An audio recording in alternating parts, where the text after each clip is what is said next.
What's up everyone, this Lion Sonic fan here, and they did it. When we first started receiving info about mysterious Sonic Netflix series, I of course was intrigued, especially when I learned of its time-bending alternate reality concept. But after watching its premiere episode on Roblox, again, a fun, weird idea saga, I wasn't necessarily blown away by it. Sure, I enjoyed it, but to me, the humor was a little underwhelming. I had to get used to the new voices, and I was a little taken back by just how goofy the show was. However, now after having time to watch Season 1, which comprises of the first 8 episodes, I can thankfully say with confidence that I really enjoyed Sonic Prime. Way more than I was expecting to, honestly. Not only that, but I also have a lot of thoughts to share with you guys. Before we get into today's video, just know that we'll be delving into heavy spoilers, so if you have any interest in watching the series, come back to the video after you've done so. Also, if you like what you've seen, consider subscribing. I would greatly appreciate it. With that out of the way, let me stop stalling. It's prime time, baby. I think the most appropriate place to start with a show as crazy as this one is the general concept, as well as its execution. To sum things up, Eggman is like the mysterious artifact known as the Paradox Prism, something that is rumored to hold great power. I think you can see why he wants it. Sonic and friends show up to stop him, but after our irresponsible blue blur shatters it, he in turn shatters the universe and rounds up in multiple alternate realities loosely based on the original. So now Sonic has to maneuver through these mysterious and bizarre realms to restore his home and save the very fabric of reality. So yeah, your typical Sonic stuff. So off rip, let me just say that I love this concept. The Sonic games feature a vast, bizarre, and colorful world full of vibrant and fun locations. If that wasn't a large enough playground for a new original series, throwing Sonic and his friends into a multiverse story is just bound to be a fun ride and result in tons of creative scenarios. But how does the show actually handle this idea? Does it fail, fumble, or succeed? Well, as weird as this answer may sound, I think all 3 answers might be valid for different reasons. Keep in mind, we're only going off of the first 8 episodes, with the other 16 being held to release at a later date so the whole thing can be distributed into 3 seasons. So we definitely haven't seen all the creativity the show has to offer yet, but so far there are 3 roads. New York City, a prehistoric age, and a pirate-infested sea. New York City is definitely the primary of the 3 since it gets the most attention and has the coolest ideas and it has the biggest implications for the story. This dimension is one where Eggman has taken over the world, or I guess I should say the Eggmen, and everything has been fully industrialized into a dystopian nightmare. There are a lot of reasons why this one is my favorite. I love the setting for one and how cool a metallized green hill looks. I think the idea is awesome and shows why despite his goofiness, we still need to take Eggman seriously, if only a certain game achieved that effect. And third and most majorly, the alternate variants of the characters here are the best, and hold some highlights like 9, Rusty Rose, and the Chaos Council. While the reality in which the main villain who fails time and time again has finally won is not a very original idea, even in the Sonic series has explored this possibility on more than one occasion, it's still cool seeing it and the show handles it well. The prehistoric reality on the other hand is the exact opposite. It's an idea we've never seen explored in the games, and it's by far the most boring one we visit. In this reality, Thorn Rose, an Amy variant, has turned on her friends who took the jungle for credit and destructively stripped it of its resources, and has banished them to live on the trees with no food or supplies.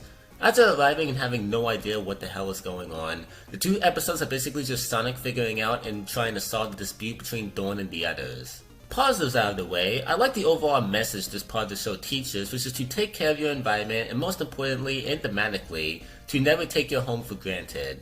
Is it done in a subtle way? No, but it doesn't have to be. This is a kid's show and they're good lessons. What's not that great is everything else. The prehistoric world is boring. It does not utilize the era it is set in for one. Imagine how cool it would be to see Sonic run away from a dinosaur or something. The most we get is a giant flicky, and I mean, what do you want me to say? It's a giant flicky. There is little originality here when it comes to the setting or alternate variants. Yeah, episodes 4 and 5 are definitely the low points of the show for me. They're not horrible, and they do contain some good highlights like the flashback of Amy in the group, if you know what I'm talking about, but yeah, this one didn't do it for me. The Pirate Road, however, was pretty fun. Yeah, this one may not be too original conceptually either, and it's just Sonic and friends as pirates. But I'm sorry man, I just have a soft spot for pirates. For one, this world actually utilizes its setting to great length with epic pirate fights, ship shenanigans, and even a quest for booty. It's just so cool seeing these characters I'm so familiar with being pirates. It's the bizarre, over-the-top wackiness I was hoping for when I started up the show. So yeah, those are the 3 dimensions you've seen so far in the show, and you might get what I meant earlier. On one hand, these alternate realities lead to a lot of fun hijinkses, have creative aspects, and even work narratively in some regard. However, they just lack so much originality. A lot of these ideas are tropes we've seen a million times, and when the whole appeal of the show is to see our protagonist dimension hopping, that lack of creativity is a little disappointing. What I was mainly disappointed by was how little was carried from the games.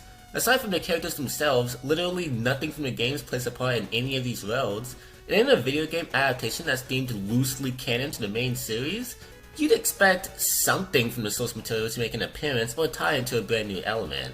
Sadly, that's not really the case. Even with that said, however, that doesn't mean these dimensions aren't fun to explore. New York City is just generally a really cool alternate reality despite how gimmicky it may be, and I had fun in the pilot one. And hey, this is literally the first season. There are likely more dimensions these writers are going to play around with, and I can't wait. At least I can say that a lack of originality is by far Sonic Prime's biggest weakness, because when it comes to the narrative, the Game Master is a happy boy. One thing I really appreciate about this show is how each world feels like an actual world with a history and ongoing conundrum, and not just a wacky playground for Sonic to play in. New York City has a desperate fight against the Chaos Council unfolding after years of oppression, the prehistoric world has the whole dispute between Thorn and the others, and the pirate world is basically a Dread movie hidden behind a Sonic show. I like how lively these worlds feel, and also how Sonic has the same perspective as us and knows nothing about what's going on, which keeps that veil of mystery and intrigue in each new location he ends up in. But that's not what really makes this story so good for me. No, the driving force of my enjoyment comes from the characters and how surprisingly well and faithful they're written. Starting with our boy in blue, this Sonic is what you would get if you took movie Sonic and sprinkled a little bit of game Sonic in there. What you get is a heroic, brave, kind-hearted hero who also happens to be completely irresponsible, not that bright, and way too cocky for his own good. In short, a perfect combination of what makes this speedster work as a character. One thing I adore about this show is just how flawed of a character Sonic is, and how he doesn't always make the right call or know what to do, since this is, at the end of the day, a teenager who is in a little over his head. I think this depiction works wonders for the show, and I love the way my boy is being written.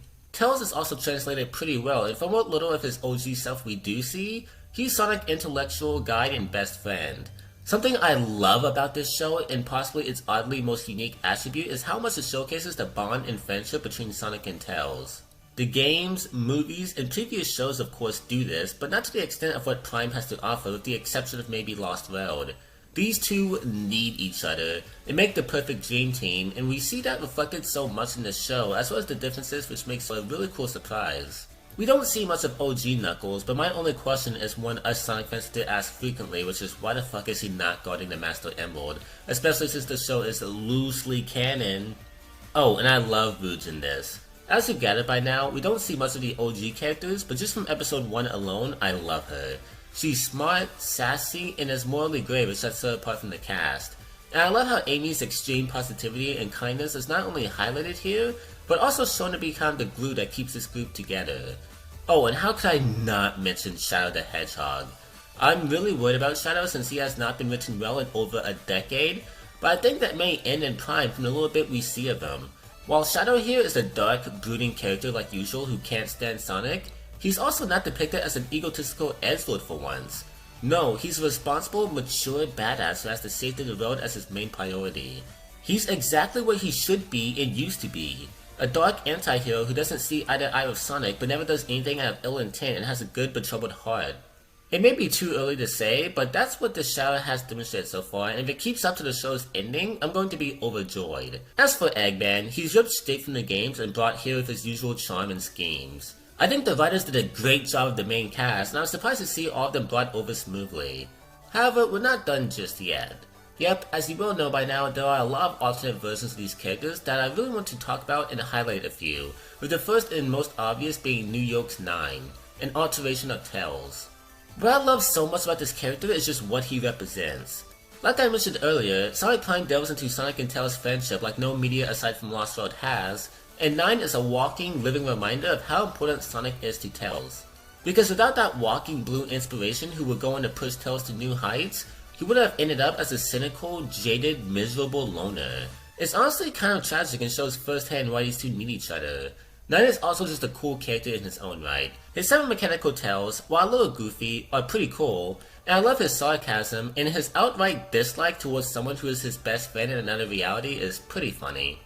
Another character who I needed to bring up is Rusty Rose, a heartless cyborg whose sole purpose is to serve the Chaos Council. I'm sorry guys, but I fucking love this villain. 1, a cyborg Amy is so out there and bizarre that I can't just not love it.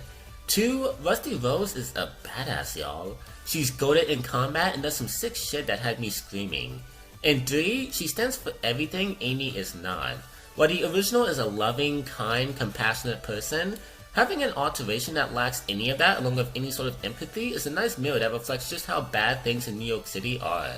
Let's finally talk about the Chaos Council, which has some people divided. You see, instead of having Eggman as the main threat, there are instead 5 different Eggman alterations that work as a singular council.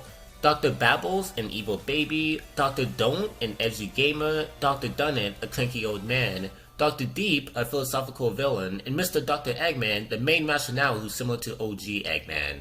Understandably, a lot of people don't like the Chaos Council because, I mean, they're all literally just walking stereotypes, and I understand that. Plus, having multiple Eggmans does take away a little from that Eggman finally winning intrigue. However, I don't necessarily mind the council, mostly because it's a fun idea and I really enjoyed Mr. Dr. Eggman and Dr. Deep respectively. The others are pretty forgettable though, but we'll see what the show has in store for them later on. With a small shout out to Dredd, who I thought was entertaining, that pretty much does it for all the memorable characters. I think the show's on a roll so far. I think the writing, while lacking in some areas regarding potential, has been constantly enjoyable and I've adored the characterization so far. I want to end this review off with some last few mentions, with the first being the animation. If you've seen the trailers or watched the show yourself, you don't need me to tell you that this show looks beautiful. Not only is the animation smooth and stretchy, but it's just so goddamn expressive with a lot of subtle movements and mannerisms given to each character. And such good animation is not wasted on the multiple high-octane action sequences the show had, which had me hyped each and every time. That Sonic and Shadow fight, guys, I nearly died. Also, while I was initially a little iffy about this new voice cast, I'm so thankful to be proven wrong. I think the new cast does an excellent job all around. Devin is up there as one of my favorite Sonic voices, Eggman especially sounds amazing, and so does Shadow and Rouge's voice in particular. I like all the others as well. So yeah everyone, those are my thoughts so far on Sonic Prime, and it's definitely an interesting series. It's gotten a lot right with its first 8 episodes, and I have a feeling it'll only get better once Netflix decides to drop Season 2, which is hopefully very soon. With that cliffhanger we got in episode 8, I'm excited to learn more about what's going on and how this will all conclude in the following months to come, and when season 2 drops, I'll of course give you all my thoughts even though no one asked for them. Anyways, I hope you guys have enjoyed this video. If you have, then please like, subscribe, and as always I will see you guys next time. Peace out.